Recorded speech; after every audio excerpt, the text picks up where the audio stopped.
ಇಲ್ಲಿ ನೆರೆದಿರುವಂತಹ ಪತ್ರಿಕಾ ಮಾಧ್ಯಮದ ಮಿತ್ರರಿಗೆ ಹಾಗೂ ದೃಶ್ಯ ಮಾಧ್ಯಮದ ಮಿತ್ರರಿಗೆ ಎಲ್ಲರಿಗೂ ಆತ್ಮೀಯವಾದ ಸ್ವಾಗತವನ್ನ ಬಯಸುತ್ತಾ, ಕರ್ನಾಟಕ ರಾಜ್ಯ ಮಹಿಳಾ ಸಾಂಸ್ಕೃತಿಕ ಸಮ್ಮೇಳನ 2027 26 ಮಹಿಳಾ ವೈಭವ ಇದು ಮಂಗಳೂರು ತಾಲೂಕು ಮಹಿಳಾ ಮಂಡಳಗಳ ಒಕ್ಕೂಟದಿಂದ ಈ ವರ್ಷ ನಡೀತಾ ಇದೆ. ಪ್ರಪ್ರಥಮವಾಗಿ ರಾಜ್ಯದಲ್ಲಿ ಪ್ರಥಮವಾಗಿ ನಡೆಯುವಂತಹ ಇದೊಂದು ಹಬ್ಬ, ಸಮಾರಂಭ, ವೈಭವ ಅಂತ ಹೇಳ್ಬೋದು.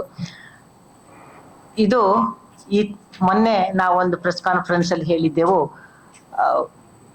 ಜನವರಿ 30, 31, 1 ಡೇಟ್ ಅನ್ನ ಕೊಟ್ಟಿದ್ದೆವು. ಆದ್ರೆ ಈಗ ಕರ್ನಾಟಕ ಸರ್ಕಾರದ ಅಧಿವೇಶನ ನಡೀತಾ ಇರೋದ್ರಿಂದ ಈ ಕಾರ್ಯಕ್ರಮವನ್ನ 1 ದಿವಸ ಮುಂಚೆ ಅಂದ್ರೆ ಫೆಬ್ರವರಿ 1 ಮತ್ತು 2ನೇ ತಾರೀಕು ನಂದು ನಡೆಯಲಿದೆ. ಪ್ರಥಮವಾಗಿ ಈ ಕಾರ್ಯಕ್ರಮದಕ್ಕೆ 31 ಜಿಲ್ಲೆಗಳ ಪ್ರತಿನಿಧಿಗಳು ಆಗಮಿಸ್ತಾರೆ. ಅವರು 31ಕ್ಕೆ ಹೆಚ್ಚಿನವರು ಇಲ್ಲಿ ಬರುವ ಒಂದು ನಿರೀಕ್ಷೆಯಲ್ಲಿದ್ದೇವೆ. ಹಾಗೆ 1ನೇ ತಾರೀಕಿಗೆ ಮೊದಲಿಗೆ ನಾವು UBMC ಬಲ್ಮಠ ಮೈದಾನದಲ್ಲಿ ಸೇರಿ ಅಲ್ಲಿಂದ ಒಂದು ವೈವಿಧ್ಯಮಯವಾದ ಮಹಿಳಾ ಜಾಥಾದೊಂದಿಗೆ ನಗರದ ನೆಹರು ಮೈದಾನಕ್ಕೆ ಬಂದು ಅಲ್ಲಿ ನಮ್ಮ ಜಾನಪದ ಕ್ರೀಡೋತ್ಸವ, ಮಹಿಳೆಯರಿಗೆ ಹಗ್ಗ ಜಗ್ಗಾಟ ಸ್ಪರ್ಧೆ ಹಾಗೂ ಇನ್ನಿತರ ಸ್ಪರ್ಧೆಗಳು ನಡೆಯಲಿದೆ. ಮತ್ತೆ ಉದ್ಘಾಟನಾ ಸಮಾರಂಭವು ಅಲ್ಲಿ ವಿವಿಧ ಗಣ್ಯರ, ಸಭಾಪತಿಗಳು, ಮುಖ್ಯಮಂತ್ರಿಗಳು ಹಾಗೂ ಸಂಸದರು, ಶಾಸಕರ ಮತ್ತು ಪ್ರಮುಖ ಗಣ್ಯ ವ್ಯಕ್ತಿಗಳ ಸೇರುವಿಕೆಯೊಂದಿಗೆ ಈ ಕಾರ್ಯಕ್ರಮದ ಉದ್ಘಾಟನೆ ನಡೆಯಲಿಕ್ಕಿದೆ. ಬಳಿಕ ಮಧ್ಯಾಹ್ನ ಮೇಲೆ ನಮ್ಮ ಕುದ್ಮಾಲ್ ರಂಗರಾವ್ ಪುರಭವನದಲ್ಲಿ ಸಾಂಸ್ಕೃತಿಕ ಸ್ಪರ್ಧೆ, ಆಹಾರ ಮೇಳ, ವಿಚಾರಗೋಷ್ಠಿ ಮತ್ತೆ ವೈದ್ಯಕೀಯ ಶಿಬಿರಗಳು ನಡೆಯಲಿಕ್ಕಿದೆ.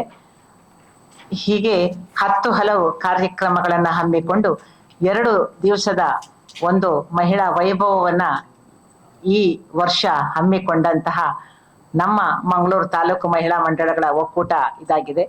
ಅದಕ್ಕೆ ನಮಗೆ ಪ್ರಚಾರವನ್ನ ಮಾಧ್ಯಮದವರು ನೀಡಬೇಕು, ಪ್ರೋತ್ಸಾಹವನ್ನ ನೀಡಿ ನಮಗೆಲ್ಲರಿಗೂ ಈ ಒಂದು ಕಾರ್ಯಕ್ರಮದ ಯಶಸ್ಸಿಗೆ ನೀವೆಲ್ಲರೂ ಸಹಕಾರಿಯಾಗಬೇಕು ಅಂತ ಹೇಳಿ ನಾನು ತಾಲೂಕು ಒಕ್ಕೂಟದ ಪರವಾಗಿ ನಿಮ್ಮಲ್ಲಿ ವಿನ್ನವಿಸಿಕೊಳ್ತಾ ಇದ್ದೇನೆ.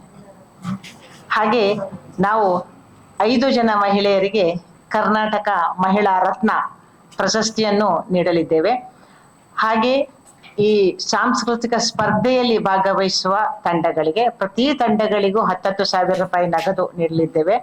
ಹಾಗೆ ಸ್ಪರ್ಧೆಯಲ್ಲಿ ಬಹುಮಾನ ಪಡೆದಂತಹ ಮೊದಲ ತಂಡಕ್ಕೆ 1 ಲಕ್ಷ ರೂಪಾಯಿ, 2ನೇ ತಂಡಕ್ಕೆ 25,000, 50,000, ಹಾಗೆ ಬೆಸ್ಟ್ ಥೀಮ್ ಮತ್ತು ಬೆಸ್ಟ್ MC ನಿರೂಪಕಿ ಅವರಿಗೂ ಒಂದು ಬಹುಮಾನವನ್ನು ನೀಡಲಿದ್ದೇವೆ.